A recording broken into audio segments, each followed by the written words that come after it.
Good afternoon, everyone. Thank you very much for sticking around. My name's Nicola Cain. I'm the CEO and Principal Consultant at Handley Gill. We are a specialist legal and regulatory compliance consultancy, bringing together specialisms around AI governance, data protection, human rights, online safety, and kind of GRC, ESG issues. And today I'm going to talk to you about actually taking a lot of the points that Andrew and David have made today, and how you actually turn that into an implementation of AI in the form of live facial recognition. So today the title is Bridging the Gap, applying the principles established in Bridges and South Wales Police. Don't worry if you don't know what that is, because I'm going to tell you, to deliver compliant facial recognition technology in policing. So to give you kind of the overview, I want to take kind of some of these I'll take quite quickly, hopefully, to get into the meat of it, but why policing are looking to deploy LFR and other tech, what are the laws and regulations applicable to live facial recognition technology, what the requirements were that were established in this Court of Appeal case, Crown on the application of Bridges and Chief Constable of South Wales Police, as well as some later legal developments. And then getting into the legal, regulatory, ethical and practical challenges to implementing live facial recognition, how we actually went about doing it and what the future looks like. So what was the imperative? There are kind of four elements to this: policing and public safety, financial, public attitudes and political. In terms of policing and public safety, just to give an example of one police force, these are figures for the Met. In 2024, they had 15,105 outstanding or active arrest warrants, and over 8,000 of those had been active for at least 12 months. So that's individuals who are wanted for offences or wanted by the courts, maybe wanted for a call to prison, for example, and the police have been unable. They do try and find these people, but maybe they don't have an address for them, maybe an address is out of date, and that could be for a range of offences. It could be for minor offences, but they could also be for really serious offences. One of the options for trying to identify people are so-called super recognizers. They are people who just have the ability to recall up to 95% of faces seen, compared to the average person who can identify 20%. And they've been deployed, but those people are only 1 to 3% of the population, and then obviously even fewer than that are actually in the police. And so the police wanted in 2015 to expand their team from 140 to over 500 officers. They haven't really been able to achieve that, even with policing extensions. But one thing I think is really interesting and important when we're thinking about AI is that research by the University of Greenwich suggested that people are actually better at recognizing certain ethnicities, not necessarily their own, but kind of super recognizers. Even they tend to have kind of their own specialisms at recognizing people. So when we're thinking about AI and what the issues with it are, it's also important to remember that actually we're not perfect at this either. Now, although policing has seen increased police funding after inflation, there are more officers, and crime against individuals and households has generally decreased over the last 10 years, public satisfaction is still decreasing. Fraud is definitely up, but generally, and I think on the streets, you certainly feel like there's a lot more kind of visible criminality, antisocial behaviour and issues. And so the police are really under pressure to find something to do about it. And public attitudes are changing. Research by the Ada Lovelace Institute in 2019 suggested that 49% of the public supported the use of facial recognition technology in day-to-day policing, assuming appropriate safeguards were in place. And the Home Office's survey conducted and published in December 25 suggested that 91% of the public thought it was beneficial for policing, and 2 in 3 supported its use in policing. So the public are getting more accepting of its use. And that's generally what you'd expect as people get kind of more alive to technology. Maybe they've seen it. So even though there have been some very public criticisms of the use of facial recognition, public attitudes are changing. There's certainly more support for serious offences, or I think quite interestingly, what people consider to be high risk environments, things like transport hubs. So people seem to be more willing for the police to use facial recognition technology there. And then, of course, finally, you've got the political imperative. So you had, under the previous Conservative government, the Minister of State for Crime, Policing and Fire said, I'm determined we invest in identifying, developing and then deploying new and innovative technologies across a range of fields.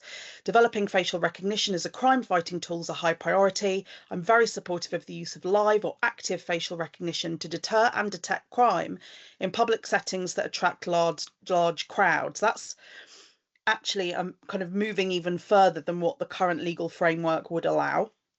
And the government said they'd fund 10 facial recognition vans. And then just in recent weeks, the Labour government put out their policing reform paper and said, we're going to fund another 40. So bring the total number of vans up to 50 as part of a nationally coordinated LFR capability to intercept violent and sexual offenders in high crime areas across the country. In all cases, we'll give the police the resources and expertise to deploy AI in an ethical, robust and responsible way, supported by a new regulatory framework with strong oversight and accountability. And that bit's obviously really important. So when it comes to facial recognition, what are the laws, regulations and ethical standards? Well, as has been mentioned already, there are no specific laws or regulations that relate specifically to AI. So you're applying, as you do in lots and lots of contexts in our common law framework, you're applying existing laws to novel situations. So you've got the Data Protection Act. So your processing still has to be fair and lawful, necessary and proportionate. Just to say, for those maybe overseas in the UK, you might have heard of GDPR, which is the EU law on data protection. UK GDPR is our version of it, which just had some changes coming into force today. And policing and law enforcement have their version of those principles in what's called Part 3 of the Data Protection Act. But broadly, similar principles to GDPR, UK GDPR. You have to have a lawful basis for processing. If you're doing what's called sensitive processing, so using things like biometric data, you have to have additional policy documentation. It has to be accurate. They have to minimize the data you're collecting. You have to have security, transparency, human intervention for automated decision making. Logging you used to have to do, but you now don't anymore, which I don't think is necessarily good news, but there we go. Data protection by design and default.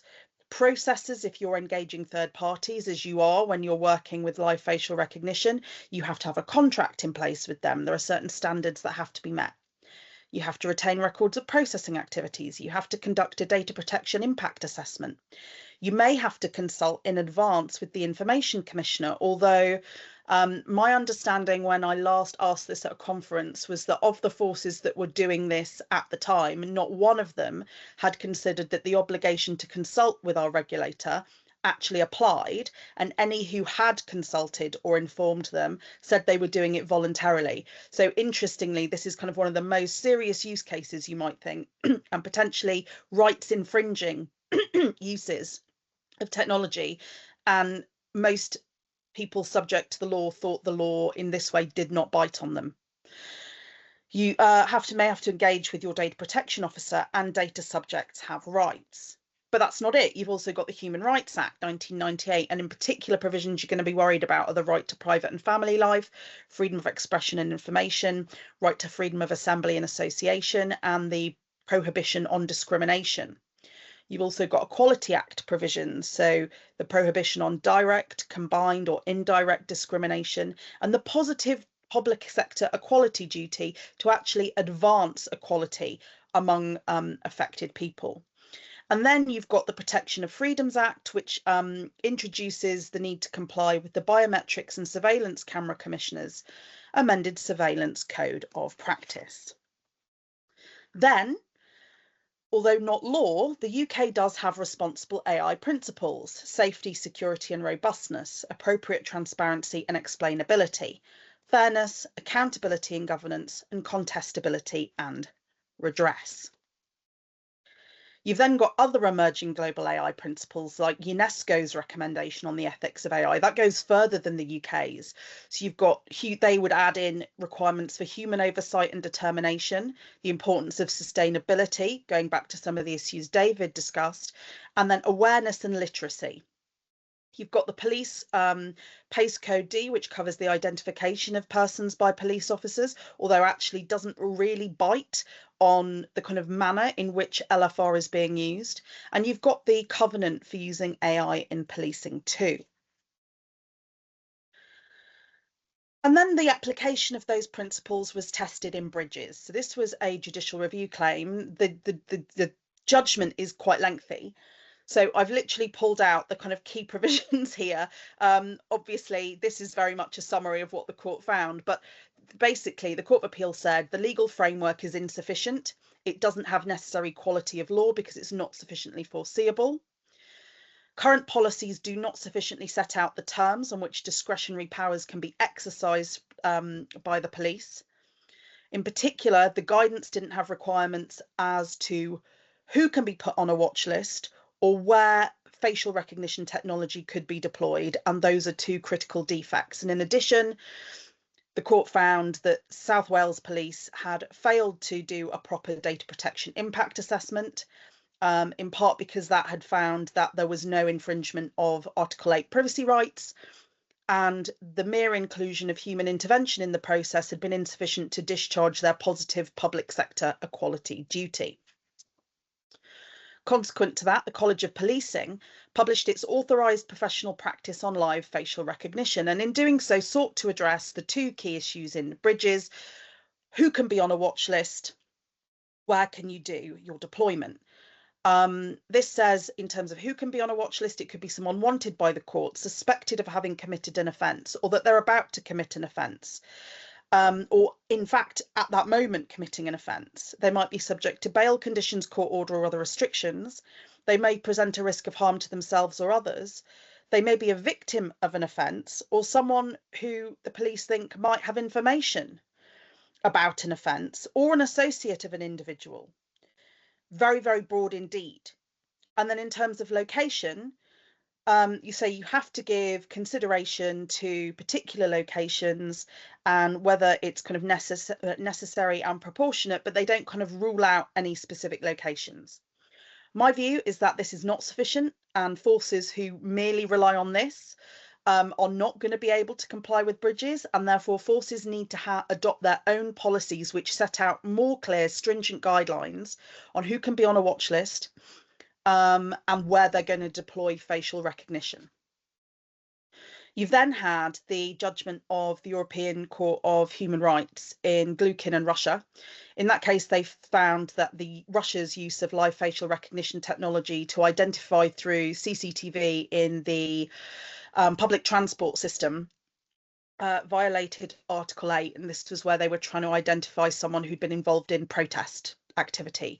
So there you're obviously engaging multiple rights. It was a relatively low level, what they would consider to be an administrative offence, but they used live facial recognition, and the court said that that had been unacceptable.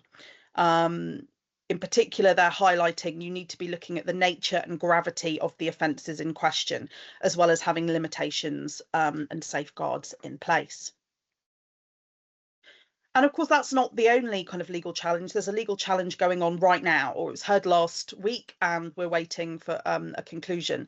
So in Thompson and Carlo, Silky Carlo being the director of the NGO Big Brother Watch and Commissioner of Police for the Metropolis, Mr. Thompson is complaining about an erroneous face match. He was matched, although it's not been, they haven't kind of publicised the fact, he was actually matched with his brother, who was wanted for serious offences against him.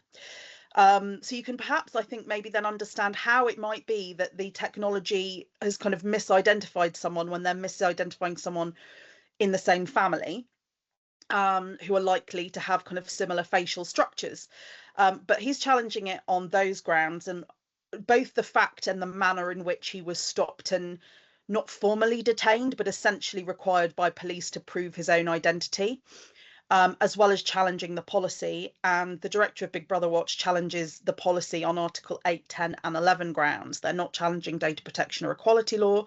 And the Equalities and Human Rights Commission, the human rights regulator in the UK, didn't do anything about this use of facial recognition technology by policing until this claim was brought, when it then applied to intervene, got permission, and is arguing with the claimants that the Met's current policy governing the use of facial recognition is incompatible with Articles 8, 10 and 11. And it's important that the Met had a policy in place at the time, has since updated its policy. The claimants want to challenge both versions, and the EHRC is saying it's not just the old version that's a problem, the new version of the policy is a problem too.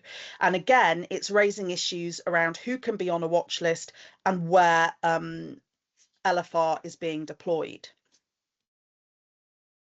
So in light of all those things, that's the background, which if you want to, as a police force, you want to do live facial recognition, those are the things you've got to kind of try and build into your approach. So what are the challenges we faced when we had to do that? Well, first of all, LFR vans. There aren't enough LFR vans around the country, so inevitably you're going to have to borrow a van from another force. So that requires you to put certain arrangements in place. You're also borrowing their officers who are used to using the vans.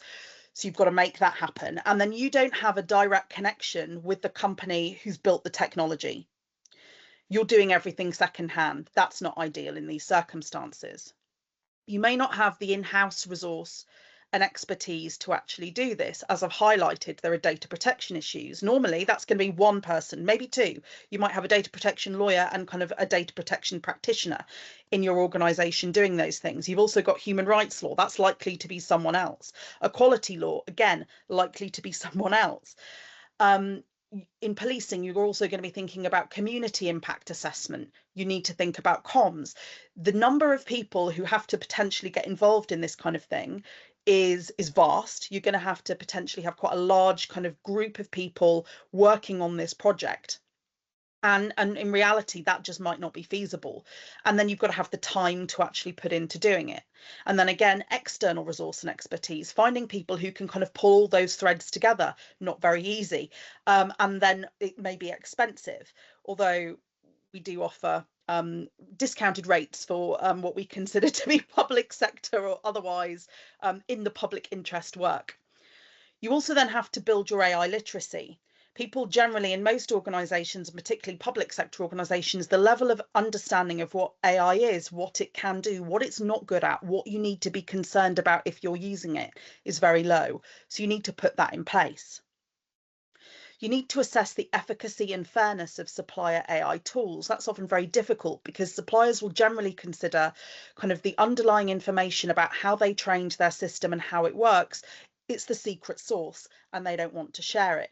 Now, in the public sector in the UK generally, the government have implemented what they call the Algorithmic Transparency Recording Standard, which is intended to be, it's mandatory, but actually if you look on the hub for that, many people, many organisations that are, it's meant to be complying are not in fact publishing the information, but it's meant to be a repository of assessments whereby suppliers are required to give departments the information necessary to conduct a proper AI impact assessment, including how the model was trained and how it's working. But that's a real hurdle, be actually getting suppliers to do this. Ensuring the lawfulness and accuracy of watch list input images. In the questions today, we've seen lots of people talking about, oh, police data though, it's a nightmare, it's out of date, it's not well organised and structured. That is a problem.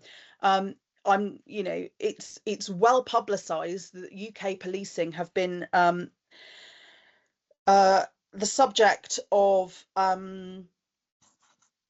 challenge over their retention of material, including custody images, and that custody images have been retained for far too long. So when you're compiling a watch list, if your force, and I believe the situation is, I don't think there's any UK police force that is in fact up to date, if your police force is holding custody image it shouldn't have, then you're going to have to do a sifting exercise to even get the kind of pool of data from which you can pull your watch list. You need to be concerned about your ongoing monitoring, both in terms of how the AI itself is working, but also how humans are working with AI, because we know that people start to defer to the computer. Making sure that not only are officers trained in AI literacy, but then you're continuing to monitor how they're working with AI is really important. And this is always going to be an iterative exercise. You can start with what you think is kind of a reasonable position to get something out there and get it trialed, but you've got to keep monitoring, and then it's always a process of building in that feedback, understanding what's happening, thinking what needs to shift. So you've got to make room for that. And then sharing best practice. I'm not sure that as policing has been very good at that so far, but hopefully some of the future changes will enable that to happen. So what did that look like in practice for us? Well, these are all the documents that we think police forces should be doing if they want to do legal, responsible, ethical AI. You need a policy document, an operating procedure, you need your DPIA, sensitive processing appropriate policy document, your surveillance camera self-assessment, an equality impact assessment, a community impact assessment. A collateral intrusion risk assessment, although we generally build that into other things, human rights impact assessment, an operational risk assessment, because obviously you've got officers out on the ground, cybersecurity risk assessment, because bearing in mind making sure you cover that is really important when you're using AI, an algorithmic risk assessment. Now, generally we do that and kind of pull all these other bits in, so you're just doing one and you've not got kind of a million people doing their own assessment for their own kind of individual domain. Algorithmic transparency report. You need to have your processing, data sharing, etc. agreements in place, a data retention policy. You need to have an approval process and records of that process. Operational documentation, deployment logs, system logs, cancellation reports, the things that policing are quite used to. You need transparency measures and a partnership protocol with the mutual aid force. So, you know, to think that, and every single UK police force is being left to their own devices here. There's not kind of a central approach to this. Everyone's got to do it on their own. It's completely mad. And then for us, trust and confidence in policing has been in decline. From our perspective, we were adamant that when we approached this with the force, we didn't want to just try and maintain trust and confidence in policing and the technology. We wanted to improve it. And so that was really important to us when we worked with them to design their approach.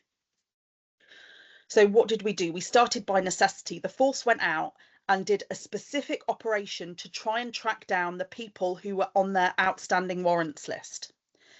They put money and resource and energy into going and trying to do it without using LFR, to see what they could do. If they just put the money and time and energy into it, can we do better? And they did get some results, but not very much. They then consulted. They consulted with, they have, as a force, they had an ethics panel, they have community panels, and and obviously they have a PCC, and they consulted with all of them. We also engaged with the Information Commissioner's Office, the regulator, and they actually came and did a site visit on one of the days we were actually doing LFR. We assessed the technology. As I said, getting the secret source from the supplier is really difficult, but the National Physical Laboratory had done testing, so we could use that. But there are some limitations to that testing. So we had to decide what it could cover, what we wanted to monitor ourselves as we continued, and any areas where we thought there might be high risks that we'd want a very rapid response if we were starting to see problems. We developed a policy with restrictions on location, thinking about things like, is it going to be near a hospital, a school? Would we be putting it in a residential area? Would it be near the entrance to the only supermarket in the area, for example? Things we wouldn't want to restrict people doing. Thinking about, are there other things going on? If there was going to be a protest, that would be a reason potentially not to do it. Restrictions on watch list inclusion, serious offences. If it's for crime, it should be a serious offence. If it involves anyone under the age of 18, there need to be specific kind of consideration given to that. We'd said if there were going to be, and I say this, the policy is published on the Hampshire and Isle of Wight website, so you can go and have a look.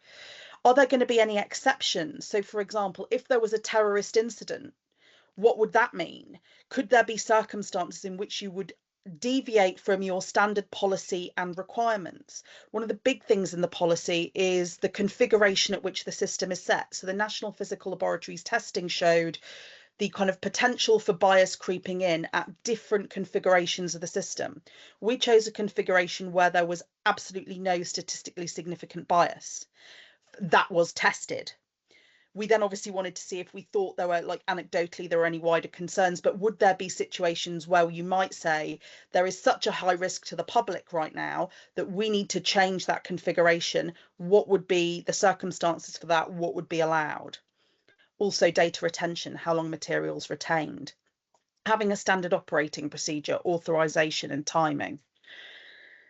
And then when thinking about the actual location, that's determined by the watch list. So why do we think those people on the watch list that we're going to use for this specific deployment, why do we think they might be in the area? Is this an area where they've committed an offence before? Are they related to it by where we believe they live? What amenities are in the area? So as I've said, are there things we'd want to avoid? Are there alternative routes? So if you don't want to be subject to facial recognition technology, could you get to where you're going by another route so you can essentially avoid it? Transparency was huge. So we had people doing interviews with local media. There are adverts on local media. There was signage. There were, the PCC was on Facebook doing Facebook Lives about this. There was a huge comms campaign. We set up redress, and we also implemented ongoing monitoring. And as I say, for that, we were a finalist in the Picasso Awards for the Responsible AI initiative as a result of the work we did. Going forward, the Minister for Policing says there is a clear framework, but they feel that they want something more specific. So they're going to have a new framework for facial recognition. The Home Office has published a consultation on that framework. No concrete proposals for regulation, but they're kind of querying what should it cover if there was a framework, how should it be established, who should it apply to, etc. And we have published a response. We've submitted our response to that consultation and published it. And I'll give you a link shortly at which, if you're interested in that, you can go and have a look. So if you can use QR codes, if you've got your phone up right now, you can do that. And then otherwise I will come back into the chat. I can also put a link in. Oh, let me go back. There you go. So I'm happy to take any questions. I think we've got a few minutes. Otherwise, I'm around so you can do the Q&A. And in a second, I will put up all our contact details if you want to contact us. But thank you very much for listening.